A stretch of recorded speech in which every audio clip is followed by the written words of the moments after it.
ठीक है। Welcome back guys. हमने बिजनेस साइकिल स्टार्ट किया था, अभी रिकॉर्डिंग स्टार्ट किया है। बिजनेस साइकिल स्टार्ट किया है हमने देखा है कि बिजनेस में अप्स एंड डाउन्स चलते रहते हैं। जैसे कि हम रात में मोबाइल यूज कर रहे थे, मोबाइल यूज करके हम रात में सो गए और सुबह जब उठ के देखा तो हमारे बेड के पास में हमारा मोबाइल नहीं था, हमारे बेड के पास हमारा मोबाइल रखा हुआ नहीं था। तो हम कैसा हो गया, टेंशन में आ गए। हमारा मूड कैसा हो गया, अभी टेंशन वाला हो गया, हम टेंशन में आ गए। हमने देखा मोबाइल किसके पास था, हमारे घर पे छोटे छोटे बच्चे आए हुए थे, छोटे किड्स आए हुए थे। तो वो हमारे मोबाइल से खेल रहे थे और वो मोबाइल उन्होंने पानी में डाल दिया, वो मोबाइल उन्होंने पानी में डाल दिया। तो अब हमारा मूड कैसा हो गया, टेंशन, एकदम एग्रेसिव टेंशन हो गया, मतलब एकदम बेकार दिन हो गया। हमें क्या लग रहा है कि दिन हमारा एकदम बेकार है। लेकिन आज दोपहर में 1 बजे सीए फाउंडेशन का रिजल्ट आने वाला था, दोपहर में 1 बजे सीए फाउंडेशन का रिजल्ट आने वाला था। सीए फाउंडेशन का रिजल्ट आउट हुआ, अभी तो रैंकिंग बंद हो गई, लेकिन फिर भी समझ लो हमारा रैंक आ गया ऑल इंडिया रैंक फर्स्ट। तो हमारा मूड कैसा हो गया, सेवेंथ क्लाउड, एकदम खुश हो गए हम, है ना। तो हमारा मूड कैसा फ्लक्चुएट हो रहा है ना। कभी खुशी है, कभी गम है, कभी खुशी है, कभी गम है, कभी धूप है, कभी छाव है। ठीक उसी तरह बिजनेस का भी एक साइकिल चलता है। तो बिजनेस में कभी एकदम लॉस होते हैं तो कभी प्रॉफिट्स होते हैं। तो वही चीज हमें ये बिजनेस साइकिल में बताई गई है। और ऐसा क्यों होता है, उसके फीचर्स क्या है और बिजनेस के फेजेस क्या है, ये सारी बातें इस टॉपिक में बताई गई है। ठीक है, तो स्टार्ट करते हैं introduction. During 1920s, UK saw rapid growth in GDP, production levels and living standards.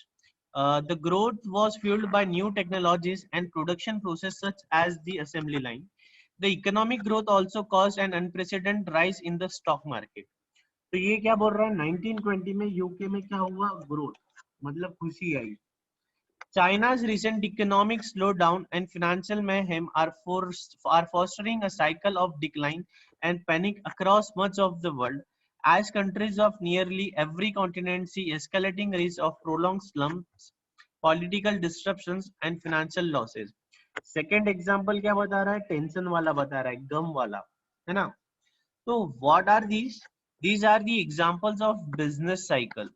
The first example shows that the UK economy was going through boom, flourish हो रही थी, boom during 1920s, while the second example of the recent slowdown in China indicates the beginning of recessionary phase. तो पहला example है ये काय का है, बूम का है, ग्रोइंग फेज है। और जो सेकंड एग्जाम्पल है ये काय का है, रिसेशन का है, मंदी का है। We have seen in chapter 1 that economics is concerned with fluctuations in economic activities. The economic history of nearly all countries points out the fact that they have gone through fluctuations in economic activities. There have been periods of prosperity and downturns. ठीक है, तो हमारे business में prosperity भी आती है, down turns भी आता है। ये थ्योरी पढ़ना है क्या पूरा एक बार। These rhythmic fluctuations in aggregate economic activity that an economy experiences over a period of time are called business cycle or trade cycle. A trade cycle is composed of periods of good trade characterized by rising prices and low unemployment percentage, altering with the periods of bad trade by falling prices and high unemployment. तो जब अच्छे दिन आते हैं तो अच्छे दिन में क्या होता है कि हमारे प्रोडक्ट्स के हमें अच्छे दाम मिलते हैं, हर किसी को नौकरी मिलती है, हर किसी के पास काम होता है। लेकिन बुरे वक्त में क्या होता है, लोगों के पास नौकरी नहीं होती है, प्रोडक्ट्स की प्राइस गिराने के बाद भी प्रोडक्ट की डिमांड जनरेट नहीं होती है। In other words, business cycle refers to alternate expansion and contraction of overall business activities. Expansion and contraction समझते हैं ना, expansion मतलब expand होना, फैलना, contract होना मतलब सिकुड़ना, contract होना मतलब सिकुड़ना। ठीक है, तो अगर बिजनेस बूम हो रहा है मतलब बिजनेस एक्सपांड कर रहे हैं हम, बिजनेस कॉन्ट्रैक्ट हो रहा है मतलब बिजनेस कम हो रहा है। A noteworthy characteristics of this economic fluctuation is that they are recurrent and occur periodically. ठीक है, मतलब ये बार बार होता है, ऐसा नहीं कि एक बार एक्सपांड हो गया और खत्म हो गया। एक बार कॉन्ट्रैक्ट हो गया और खत्म हो गया। ये कैसा है, साइकिल है, up down up down up down up down up down चलते ही रहेगा, ठीक है। एक्सपांशन कॉन्ट्रैक्शन चलता ही रहेगा। That is they occur again and again but not always at regular interval nor are they of the same length, ठीक है। ये expansion होता है, कॉन्ट्रैक्शन होता है, ऊपर जाते नीचे आते हैं, ऊपर जाते नीचे आते हुए, और ये इंटरवल्स में होता है। ऐसा जरूरी नहीं कि कितने कितने साल में एक्सपांशन होगा या कितने दिनों में एक्सपांशन होगा, कितने दिनों में कॉन्ट्रैक्शन होगा। जैसे कि हमारा मूड फ्लक्चुएट हो रहा है, तो ऐसा जरूरी नहीं ना। हमारा मूड देखो, रात में एकदम बढ़िया मूड था, नाइट में एकदम बढ़िया मूड था, सुबह उठा एकदम से टेंशन आ गया, फिर उसके बाद देखा मोबाइल पानी में चला गया और ज्यादा टेंशन आ गया, लेकिन सीए फाउंडेशन में रैंक आ गया, टेंशन गुल, है ना। तो मूड कैसा फ्लक्चुएट हो रहा है, बार बार बार बार बार बार, और कितने समय तक के वो सिचुएशन चल रहा है, कितने समय तक के टेंशन रहेगा और कितने समय तक के ब्लीस रहेगा, ये कुछ डिसाइडेड है क्या? नहीं। तो ठीक उसी तरह कितने समय तक के एक्सपांशन चलेगा, कितने समय तक के कॉन्ट्रैक्शन चलेगा, ये कुछ डिसाइडेड नहीं है, ठीक है। अब देखेंगे फेजेस इन बिजनेस साइकिल। पहला फेज है एक्सपांशन, जब हमारा बिजनेस बढ़ता है उसे कहते हैं upswing.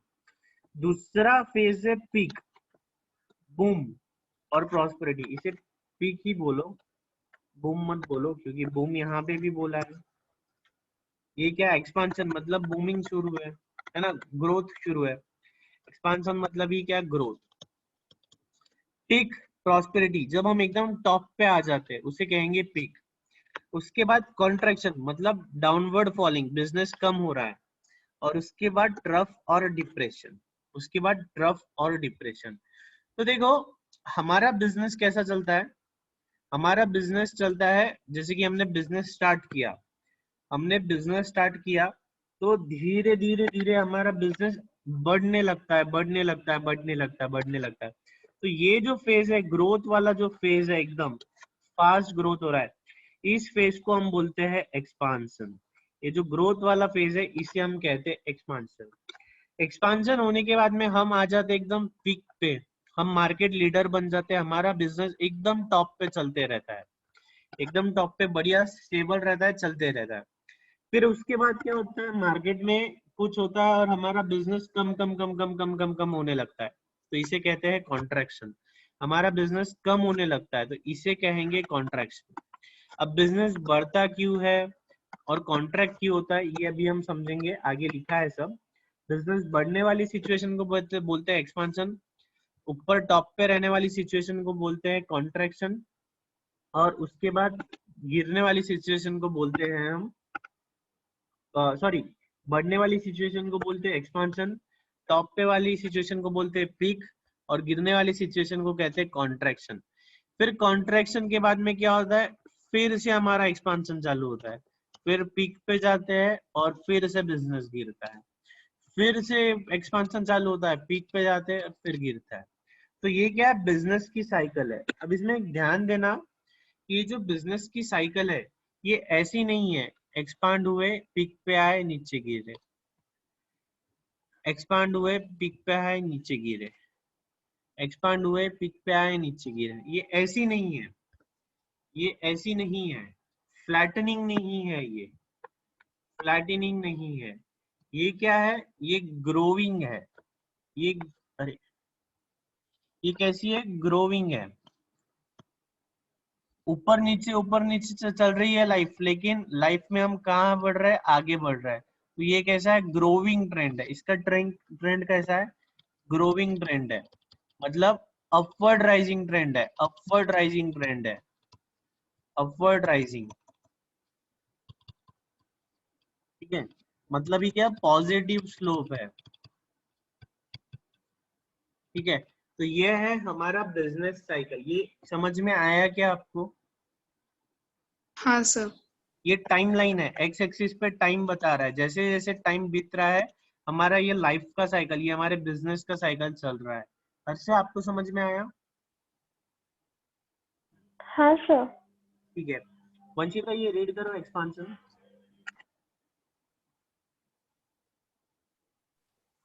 The expansion phase is characterized by increase in national output, employment, aggregate demand, capital and consumer expenditure, sales, profit, rising stock prices, and bank credit.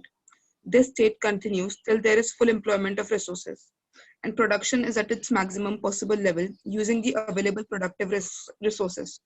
Involuntary unemployment is almost zero, and whatever unemployment is there is either frictional, that is, due to the change of job or suspended work, due to the strikes or due to imperfect mobility of labor, or structural, that is, unemployment caused due to structural changes in economy.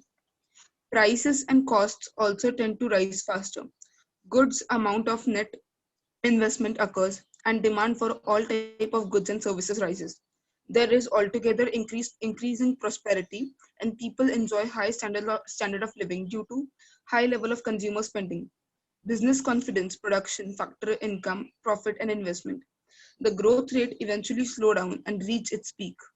ठीक है, तो expansion वाले phase में क्या हो रहा है, हमारा नेशनल आउटपुट इंक्रीज हो रहा है, एम्प्लॉयमेंट जनरेट हो रही है, हर किसी को काम मिल रहा है, एग्रीगेट डिमांड बढ़ रहा है, हमारा कैपिटल बढ़ रहा है, कंज्यूमर एक्सपेंडिचर बढ़ रहा है, सेल्स बढ़ रहा है, प्रॉफिट बढ़ रहा है, राइजिंग स्टॉक प्राइसेस है, शेयर मार्केट बढ़ रहा है, बैंक क्रेडिट बढ़ रहा है, बैंक क्रेडिट मतलब लोन दे रही है बैंक, बैंक क्रेडिट मतलब लोन मिल रहा है सबको, ठीक है,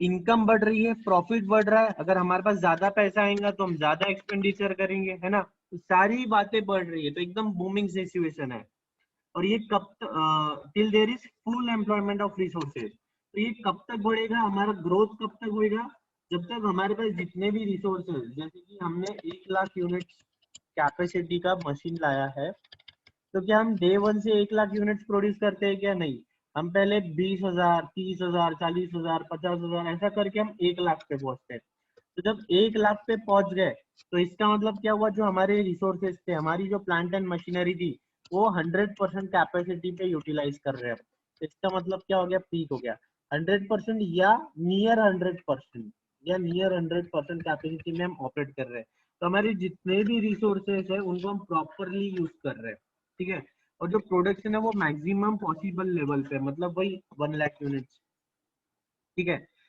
involuntary unemployment is almost zero. देखो, हम ऐसा नहीं बोलेंगे कि अनएम्प्लॉयमेंट है ही नहीं, अब कोई ऐसा इंसान है जिसे काम ही नहीं करना है, कोई ऐसा इंसान है जिसे काम ही नहीं करना है, तो वो कैसा हो गया, वॉलंटरी अनएम्प्लॉयमेंट हो गया, वॉलंटरी अनएम्प्लॉयमेंट है, ऐसा है क्या कि उसे काम नहीं मिल रहा है, उसे काम तो मिलेगा, उसे जॉब ढूंढना है तो जॉब मिलेगी, कहीं ना कहीं उसे काम मिलेगा, लेकिन उसकी काम करने की इच्छा ही नहीं है, तो एक्सपांशन वाले सिचुएशन में क्या है, इनवॉलंटरी अनएम्प्लॉयमेंट कैसी है, जीरो है, ठीक है, और अगर जो नॉर्मल अनएम्प्लॉयमेंट है वो भी क्यों है, क्यों वो कैसी है, फ्रिक्शनल है, फ्रिक्शनल मतलब मैं अभी टीसीएस में जॉब कर रहा था, टीसीएस को छोड़ दिया मैंने, अब जब तक मैं दूसरा जॉब ढूंढता हूँ, केपीएमजी में मैं जॉब ढूंढ रहा हूँ, तो केपीएमजी में जब तक मेरा जॉब नहीं लगता तो बीच में 20-25 दिन का जो गैप है वो क्या हो गया, फ्रिक्शनल अनएम्प्लॉयमेंट, एक जॉब छोड़ के दूसरा जॉब, या फिर स्ट्राइक्स है, ये सारी बातें, तो ये क्या होगी, फ्रिक्शनल अनएम्प्लॉयमेंट हो गया, ठीक है, तो इसमें क्या होता है, प्राइजेस बढ़ती है, कॉस्ट बढ़ती है, इन्वेस्टमेंट बढ़ता है, सब अच्छी अच्छी बातें होती है, ठीक है, हमारे हम लोगों का लिविंग स्टैंडर्ड बढ़ता है, क्यों, क्योंकि ज्यादा कमाई हो रही, ज्यादा कमाई हो रही तो ज्यादा खर्चा करेंगे, यस सर, प्राइस अगर बढ़ रही है वो तो बुरी बात है ना, अगर कमोडिटीज की प्राइस बढ़ रही है तो। नहीं, देखो देखो देखो, कंज्यूमर के पॉइंट ऑफ व्यू से बुरी बात है, कंज्यूमर बोलेगा कि प्रोडक्ट की प्राइस बढ़ रही है तो ये बुरी बात है, लेकिन क्या हो रहा है, सिर्फ प्राइस नहीं बढ़ रही है, इकोनॉमी कैसी हो रही है, एक्सपांड हो रही है, तो हमारी सब लोगों की इनकम भी बढ़ रही है, अब अगर हमारी इनकम भी बढ़ रही है तो हमारे खर्चे भी बढ़ेंगे, हमारे एक्सपेंडिचर भी बढ़ेंगे, तो प्रोडक्ट की प्राइस बढ़ भी गई तो हमें फर्क नहीं गिरेगा, अगर प्रोडक्ट्स की प्राइस बढ़ भी जाती है तो हमें इतनी कोई दिक्कत नहीं आएगी, क्योंकि हमारी इनकम बढ़ रही है, हर किसी की इनकम बढ़ रही है, तो सिर्फ प्राइस ऐसे इंडिविजुअली नहीं बढ़ रही है, पूरी economy as a whole grow कर रही है। अब जैसे अगर फिर देखा जाए तो इंडिया में कोई भी प्रोडक्ट बहुत सस्ता है, क्योंकि रुपीस बहुत सस्ता है ना, डॉलर में अगर खरीदने जाओ तो यूएस में, पेरिस में, बाकी सब जगह तो फिर बहुत ज्यादा एक्सपेंसिव है, अगर आप वहां पे कुछ लेते हो, जैसे कि अगर कोई सब्जी भी लेते हो, अगर मान लो एक 1 kg पोटैटो अगर आप ले रहे हो $10 में, ठीक है, तो इंडिया के कितने रुपए हो गए? 700 रुपए किलो आलू। कोई इमेजिन कर सकता है क्या? नहीं। फिर क्या हम यूएस इकोनॉमी को डाउनफॉल बोलेंगे क्या? नहीं।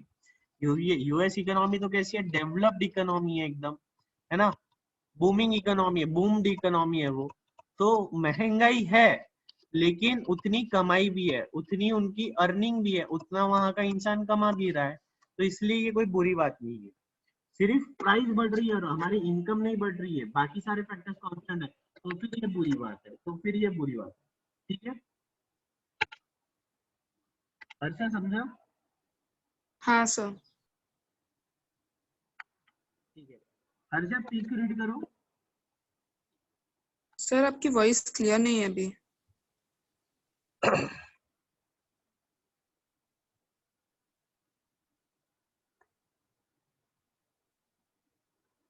हेलो, अभी आ रही है कुछ क्लियर? स्टेबल हुआ क्या कुछ? हाँ सर। हाँ ठीक है, सर। हर्षा पीक रीड करो।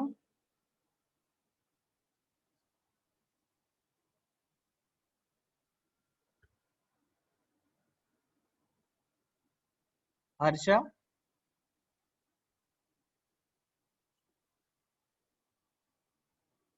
वंशिता पीक रीड करो। हाँ sir. The term peak refers to the top or the highest point of business cycle. In the later stages of expansion, inputs are difficult to find as they are short of the demand, and therefore input prices increases. Output price also rise rapidly, leading to increasing cost of living and greater strain on the fixed income earners. Consumer begin to revive their consumption expenditure on housing, durables, etc. Actual demand stagnates. This is the end of expansion and it occurs when economic growth has reached a point where it will stabilize for a short time and then move in the reverse direction. ठीक है, तो जब growth होती है, growth होने के बाद में क्या आ जाता है? स्टैग्नेशन आ जाता है। स्टैग्नेशन आ जाता है, डिमांड कम हो जाती है प्रोडक्ट्स की। ठीक है, हमारी ग्रोथ एकदम मैच्योर्ड हो जाती है। उसके बाद क्या आता है? स्टैग्नेशन। हम एक बार हाईएस्ट पॉइंट पे पहुंच जाते हैं, फिर उसके बाद में कोई स्कोप नहीं होता है। जैसे कि हम 1 लाख यूनिट्स प्रोड्यूस कर रहे हैं और सेल कर रहे हैं, फिर इसके बाद में और प्रोड्यूस करके, मतलब इससे ज्यादा प्रोड्यूस करके बेचने की कैपेसिटी नहीं है। अगर है तो हमें नया प्लांट एंड मशीनरी लाना पड़ेगा। हाँ, और अगर या फिर अगर हमारे पास ऑलरेडी है तो उतने कस्टमर्स, बायर्स अवेलेबल नहीं है, तो ये क्या हो गया? हम एकदम स्टैग्नेशन वाले मोड पे आ गए।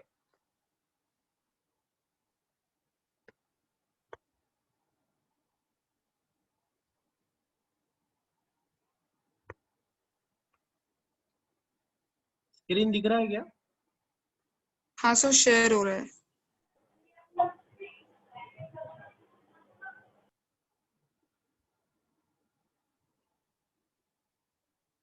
दिख रहा है अभी? हाँ सर। ठीक है, तो हाँ क्या सर। ठीक है, तो मार्केट कैसा ग्रोइंग था? पहले फेज में हमने देखा था मार्केट ग्रोइंग था, तो सभी लोग क्या कर रहे हैं? बिजनेस कर रहे हैं, अपनी प्रोडक्शन कैपेसिटी बढ़ा रहे हैं, जॉब कर रहे हैं, खर्चे कर रहे हैं। तो प्रोडक्ट्स की मार्केट में क्या होगा? बहुत डिमांड होगी, है ना। प्रोडक्ट्स की मार्केट में बहुत डिमांड हो गई। और हमने वेरी फर्स्ट टॉपिक में पढ़ा था कि रिसोर्सेज कैसे है? लिमिटेड है। रिसोर्सेज कैसे है? लिमिटेड है। अब जो भी हम प्रोडक्ट यूज कर रहे हैं उसके लिए कोई ना कोई रिसोर्सेज लग रहा है।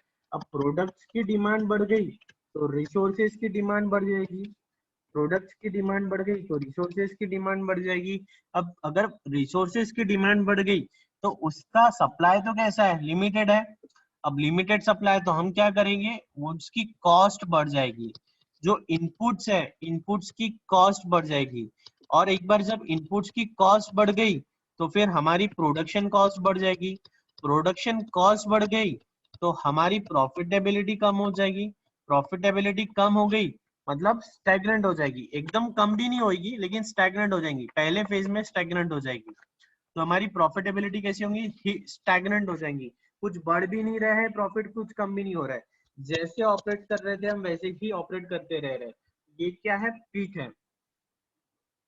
Inputs are difficult to find as they are short. Resources, input मतलब resources, and therefore input prices increases. तो input की price बढ़ जाती है।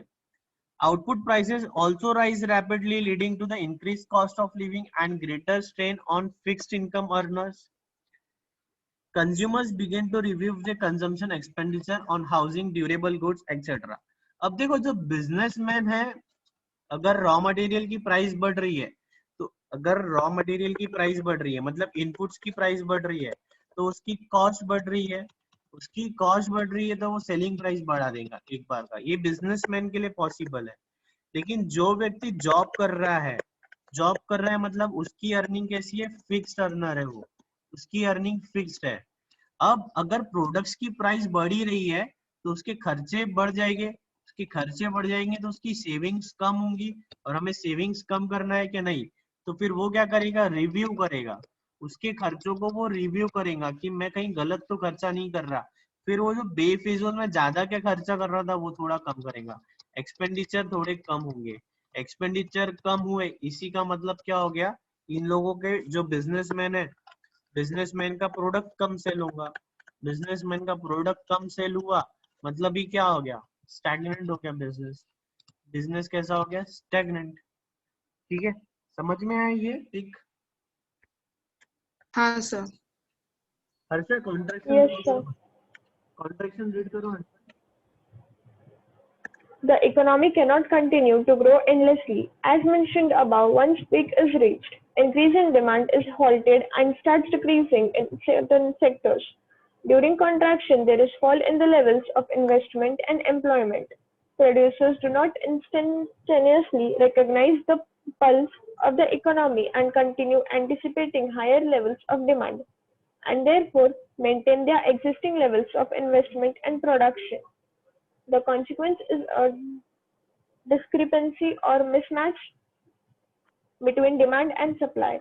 Supply far exceeds demand. Initially, this happens only in few sectors and at a slow pace, but rapidly spreads to all the sectors. Producers, being aware of the fact that they have indulged in excessive investment and overproduction, respond by holding back future investment plans, cancellation and stoppage of orders for equipment and all the types of inputs, including labor. This in turn generates a chain of reactions in the input markets, and producers of capital goods and raw material in turn respond by cancelling and curtailing their orders. This is the turning point and the beginning of recession. ठीक है, तो contraction मतलब समझ में आ रहा है कि क्या है, कि ऐसा कभी नहीं होगा कि किसी की ग्रोथ जो है, हमारी ग्रोथ बढ़ रही है बढ़ रही है बढ़ रही है, ग्रोथ ही हो रही है, ऐसा कभी नहीं होगा। ऐसा कभी नहीं होगा कि एक सरी की ग्रोथ चल रही है, ग्रोथ के बाद में हम रिवर्स आएगी ही आएगी। शायद मैंने कुछ दिन पहले पढ़ा था, मुझे पक्का याद नहीं है, मुकेश अंबानी की जो नेटवर्थ है अभी, सबसे पूरे वर्ल्ड में क्या है, रिसेशन चल रहा है, पूरे वर्ल्ड में रिसेशन चल रहा है, लेकिन जो ग्रोथ रिलायंस कर रहा है काबिले तारीफ है। इतना सारा इन्वेस्टमेंट लॉकडाउन के टाइम में उन्होंने अचीव किया, ये कोई सोच भी नहीं सकता।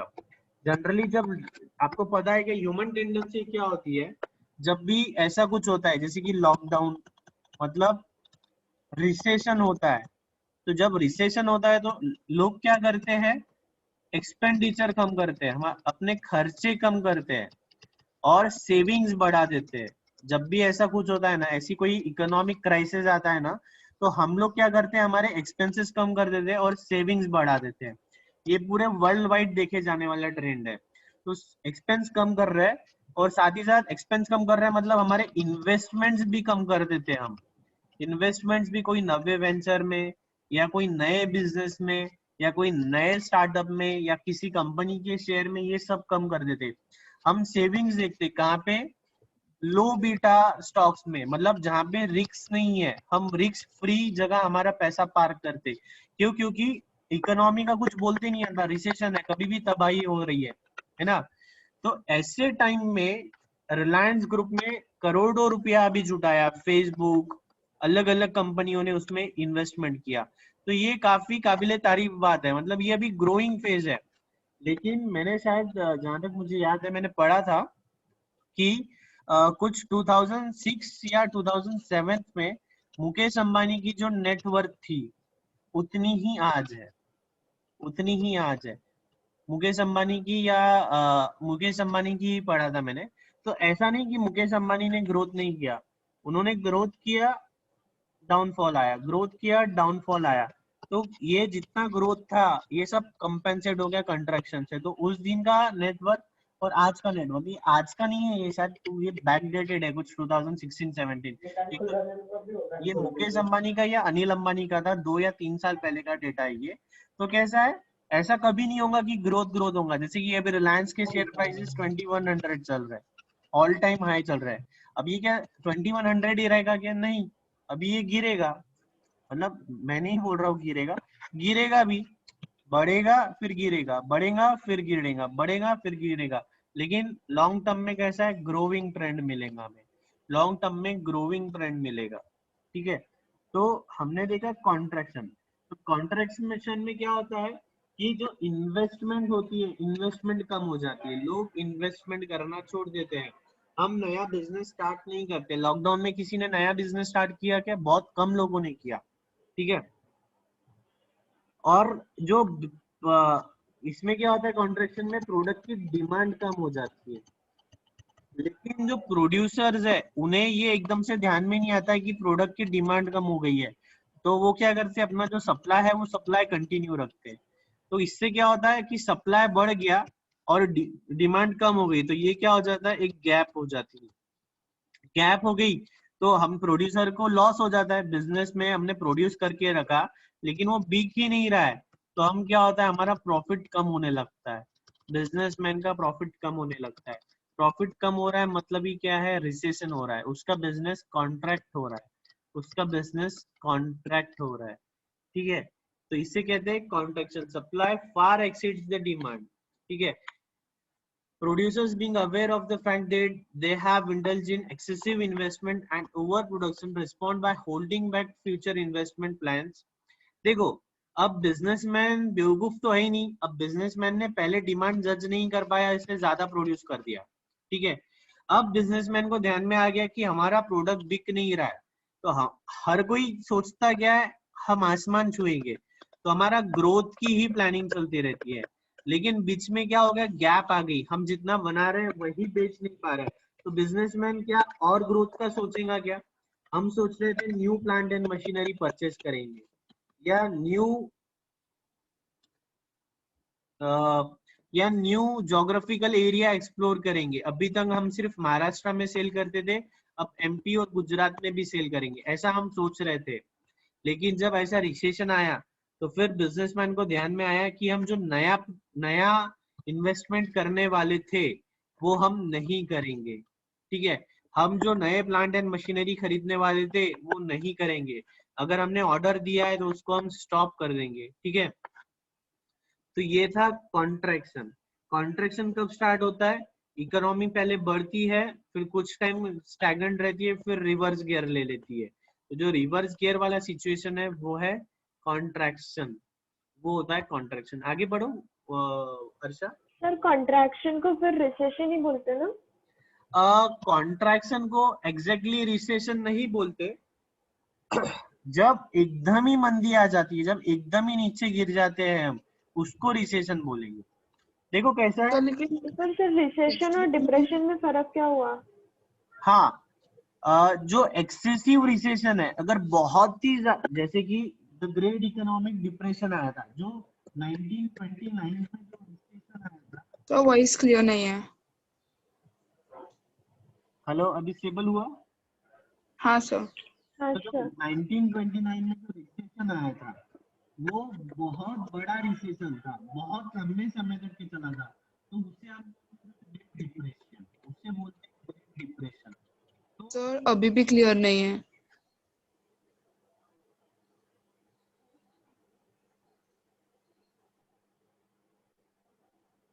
अभी हो रहा है, स्टेबल हुआ? हाँ सर। सर जूम मीटिंग का टाइम एक्सीड हो गया है। हाँ, 3 मिनट बचे हैं। तो उस डिप्रेशन मतलब जो एकदम ही वर्स्ट सिनारियो है कि बहुत समय तक की रिसेशन चल रहा है, प्रोलॉन्ग्ड रिसेशन है, तो उसे हम डिप्रेशन कहेंगे। डिप्रेशन मतलब एकदम एंड की स्टेज है, एकदम एंड की स्टेज है। ऐसा ये जो फेजेस है ना, ये फेजेस में भी अलग अलग फेज है, हमारे सिलेबस में नहीं है, देख लेते। लेकिन एक्सपांशन, एक्सपांशन का भी फेज कैसा है, पहले स्लो एक्सपांशन होता है, एक्सपांशन भी कैसे होता है, पहले ऐसा स्लो एक्सपांशन होता है, फिर एकदम से स्पीड पकड़ता है, फिर थोड़ा स्लो होता है, फिर पीक आता है। तो यहाँ कैसा हो रहा है, एक्सपांशन स्लो हो रहा है, यहाँ कैसा हो रहा है, फास्ट हो रहा है। तो ये ऐसा होता है। रिसेशन मतलब डाउनफॉल हो रहा है, कॉन्ट्रैक्शन हो रहा है, कॉन्ट्रैक्शन होते होते अगर थोड़ा ज्यादा हो गया तो फिर ये रिसेशन स्टार्ट हो गया, और एकदम ही नीचे आ गए तो ये द ग्रेट डिप्रेशन स्टार्ट हो गया। फिर बाद में क्या हो गया, रिकवरी स्टार्ट हो गई, फिर वापस से क्या हो गया, एक्सपांशन हो रहा है। ये ऐसा होता है। डिस्कनेक्ट करके फिर से कनेक्ट करो। हर्षा समझा ये आपको?